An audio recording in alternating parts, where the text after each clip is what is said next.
नमस्कार, बहुत स्वागत है आपका विंध्या टाइम्स में। हाजिर हुए विंध्य की अब तक की बड़ी खबरों के साथ बात करते हैं पहली खबर की, जहां लोक निर्माण विभाग विद्युत यांत्रिकी में करोड़ों रुपए के घोटाले का मामला सामने आया है, जिसमें शहडोल और रीवा संभाग के तत्कालीन कार्यपालन यंत्री विनय कुमार श्रीवास्तव पर गंभीर आरोप लगे हैं।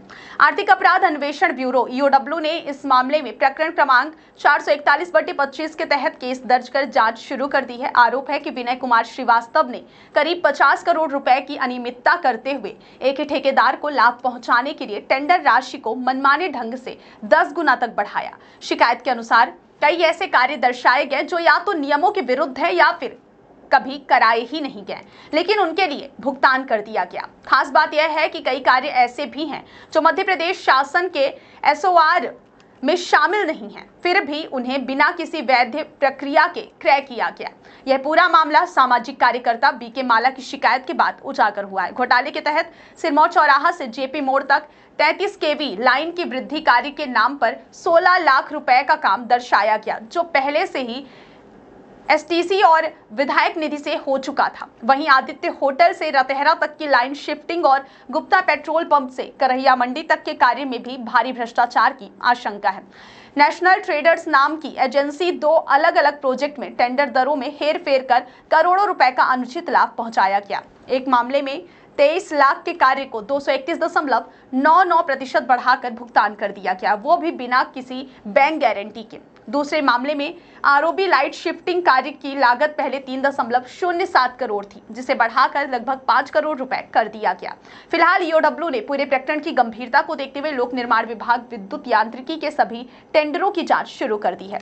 यदि जांच में आरोपों की पुष्टि होती है तो संबंधित अधिकारियों के खिलाफ एफआईआर दर्ज की जाएगी। जिले में और रीवा शहडोल संभाग के प्रभारी कार्यपालन श्री विनय कुमार श्रीवास्तव, एसडीओ, सब इंजीनियर और ठेकेदार, साथ में विद्युत विभाग, बिजली विभाग के डी, पान अधिकारियों ने सांठ-गांठ करके लगभग 50 करोड़ से ऊपर की राशि का फर्जी बिल बनाया और व्यापक स्तर में भ्रष्टाचार किया गया, जिसकी हमने लिखित शिकायत की। पीडब्ल्यूडी विद्युत यांत्रिकी विभाग ने रिवाइज के नाम पर, लंबाई के नाम पर, यदि 1 किलोमीटर की रोड थी विद्युत प्रकाश व्यवस्था करने के लिए, तो उन्होंने 3 किलोमीटर बना ली। इस प्रकार व्यापक स्तर में और रिवाइज करके पुनरीक्षित करके कई बार उन्होंने पुनरीक्षित किया और ठेकेदार को लाभ पहुंचाने का काम किया। इस प्रकार का व्यापक स्तर में 50 करोड़ से अधिक की राशि का व्यापक स्तर में भ्रष्टाचार किया गया था, जिसकी हमने लिखित शिकायत माननीय आर्थिक अपराध अन्वेषण ब्यूरो रीवा एवं भोपाल अन्य जगह शिकायत हमने पत्र प्रेषित की थी, जिसकी आर्थिक अपराध अन्वेषण ब्यूरो रीवा के द्वारा श्री विनय कुमार श्रीवास्तव व अन्य लोगों के विरुद्ध शिकायती आवेदन पर प्रकरण स्वीकार कर लिया गया है, यानी प्रकरण पंजीबद्ध कर लिया गया है। उसकी विवेचना प्रारंभ कर दी गई है। प्रकरण क्रमांक 441/25 है जो प्रकरण पंजीबद्ध हुआ, शिकायत पंजीबद्ध हो गई है और इसकी जांच शुरू कर दी गई है। इस प्रकार की गंभीर अनियमितता कार्यपालन यंत्री और साथ में तत्कालीन कार्यपालन यंत्री श्री विनय कुमार श्रीवास्तव व उनके पहले के एक कार्यपालन यंत्री हैं, उनके द्वारा भी व्यापक स्तर में भ्रष्टाचार किया गया है और यह सुनियोजित भ्रष्टाचार किया गया है। इसमें समूचे प्रयोजित तरीके से खेल खेला गया, जिसमें श्री राजेंद्र शुक्ल जी विधायक रीवा का नाम भी उल्लेख है। उन्होंने रीवा के माननीय विधायक श्री राजेंद्र शुक्ल का कई बार नोटशीट में उल्लेख किया है और उनके नोटशीट में यह भी उल्लेख है कि श्री शुक्ल जी के कहने पर हमने रिवाइज किया है, ऐसा नोटशीट में उन्होंने उल्लेख किया गया है। और साथ में शासन के सर्कुलर में भी टिप्पणी की गई है कि ये अत्यधिक राशि क्यों बढ़ाई की गई है।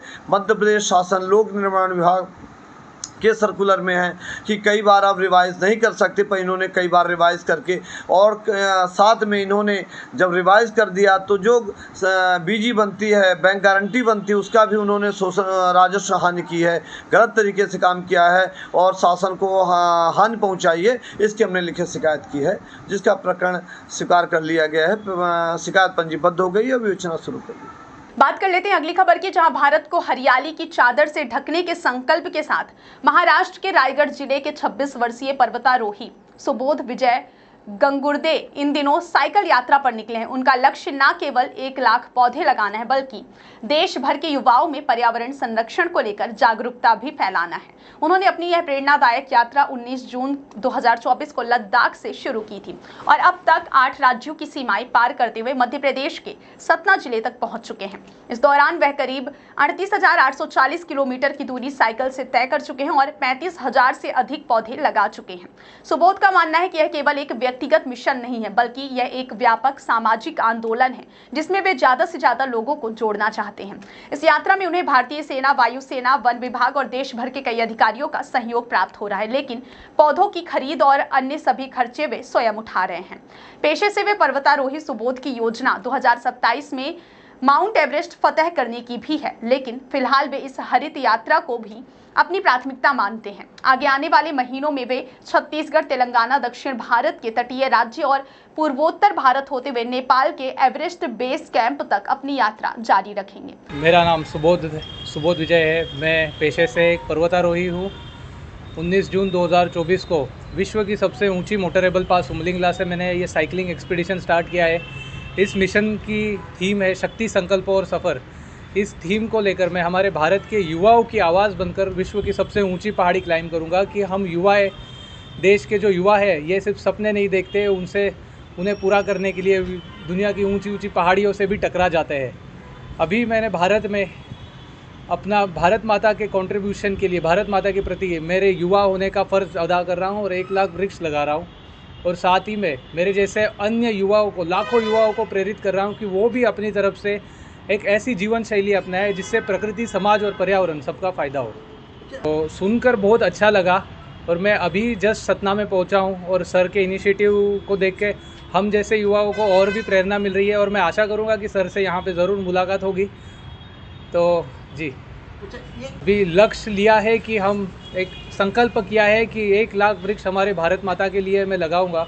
तो वो अभी 8 राज्य पूरे किए और मेरे इन हाथों से मैंने 35,000 से ज़्यादा वृक्ष लगा चुका हूँ। स्कूल, कॉलेजेस, यूनिवर्सिटीज़, फिर कई बार इंडियन आर्मी, इंडियन एयरफोर्स के साथ मिलकर हमने ये वृक्षारोपण किया। हाईएस्ट मेरा सबसे मेमोरेबल याद है कि मैंने भारत और चाइना की बॉर्डर के पास इंडियन एयरफोर्स के जवानों के साथ प्लांटेशन ड्राइव की थी। वहाँ पे राम मंदिर का एक छोटा सा निर्माण हो रहा था, तो उसके आसपास उन्हें वो वृक्ष लगाने थे। तो मेरा वहाँ पे इस जर्नी के अंतर्गत उनके साथ मिलके मैंने वहाँ पे भी वृक्ष लगाए थे। और वृक्ष खरीदने पड़ते हैं सर। मैं अभी बहुत अच्छा प्लेटफॉर्म है कि आपके मार्फत हमारी आवाज़ ज़्यादा से ज़्यादा लोगों तक पहुँचेगी।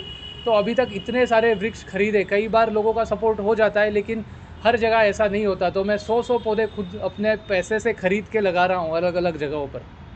अभी 38,800 एंड आज का 70 किलोमीटर टोटल हो चुके हैं। सॉरी, आज कितना था, 40 किलोमीटर आज के, 38,840 किलोमीटर्स। एवरेस्ट कब पहुंचने वाले हैं? 2027 में एवरेस्ट सबमिट करूंगा मैं। एवरेस्ट की जब सबमिट विंडो होती है तो 2027 तक का मेरे पास मैप बना हुआ है कि मैं अभी भारत के 8 राज्य पूरे किए, 9वां राज्य मध्य प्रदेश है और मध्य प्रदेश से मैं नीचे साउथ इंडिया कवर करूंगा, 19 राज्य और बाकी है, और नॉर्थ ईस्ट कवर करके मैं सिक्किम से एवरेस्ट के लिए एंटर करूंगा 2027 में। कहीं ना सरकार कभी आपको, क्योंकि आप एक बड़ा मुहिम लेके चल रहे हैं और पर्यावरण के लिए भी है और अपनी गर्व की बात है, युवाओं को प्रेरित कर रहे हैं, सरकार से कुछ मदद मिल पाती है आपको? सम्मानित तो बहुत बार हुआ हूँ, लेकिन सपोर्ट किसी तरीके का अभी किसी से मिला नहीं मुझे। सम्मानित मैंने हमारे भारत के पर्यावरण मंत्री है भूपेंद्र यादव जी, उनके द्वारा सम्मानित हो चुका हूँ। हमारे road transport minister Nitin Gadkari, उनके द्वारा भी सम्मानित हो चुका हूँ। लेकिन सम्मानों की मुझे ऐसा लगता है सर, हम युवाओं को ज़रूरत नहीं है। हमें जिस चीज़ की अपेक्षा है, हमारे पंखों को बल देने का काम कौन करेगा? तो मुझे ऐसा लगता है इसके माध्यम से मैं कहना, सबसे अपील करना चाहता हूँ कि हम जैसे युवा जो देश के प्रति कोई एक संकल्प लेके निकले हैं, उन्हें सपोर्ट करें, उनको बढ़ावा दें। क्योंकि अगर हम लोगों ने सपने देखना बंद कर दिया तो भारत का भविष्य हम कैसे और आगे लेके जाएंगे?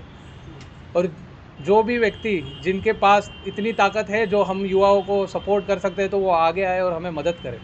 नाम क्या सर, कहाँ के? सर, मेरा नाम सुबोध विजय है। मैं महाराष्ट्र के रायगढ़ डिस्ट्रिक्ट से बिलोंग करता हूँ। बात करते हैं अगली खबर की, जहां यूनियन बैंक ऑफ इंडिया क्षेत्रीय कार्यालय रीवा द्वारा वित्तीय समावेशन संतृप्त अभियान के तहत सगरा ग्राम पंचायत में एक वित्तीय समावेशन शिविर आयोजित किया गया। शिविर में ग्रामीणों को जनधन योजना, बीमा योजनाओं, अटल पेंशन योजना और डिजिटल बैंकिंग से संबंधित जानकारी दी गई। कार्यक्रम में नगर निगम आयुक्त सौरभ सोनवड़े, महाप्रबंधक राजीव कुमार झा, क्षेत्र प्रमुख अजय खरे सहित कई अधिकारी उपस्थित रहे। शिविर में शून्य बैलेंस पर खाता खोलने, 2 लाख रुपए तक के दुर्घटना बीमा, मुफ्त डेबिट कार्ड, डिजिटल फ्रॉड से बचाव के उपाय, केवाईसी और नामांकन जैसे महत्वपूर्ण विषयों पर जागरूकता फैलाई गई। बात करते हैं अगली खबर की, जहां रीवा नगर निगम द्वारा आउटडोर विज्ञापन मीडिया नियम 2017 को सख्ती से लागू करते हुए अवैध होर्डिंग और बैनर के खिलाफ अभियान चलाया गया है। निगमायुक्त डॉक्टर सौरभ सोनवड़े के निर्देश पर शिल्पी प्लाजा बाजार क्षेत्र में नगर निगम की अतिक्रमण टीम ने विशेष कार्रवाई करते हुए विभिन्न दुकानों पर लगे अवैध विज्ञापन सामग्री को हटाया और 50,000 रुपए की चालानी कार्रवाई की गई।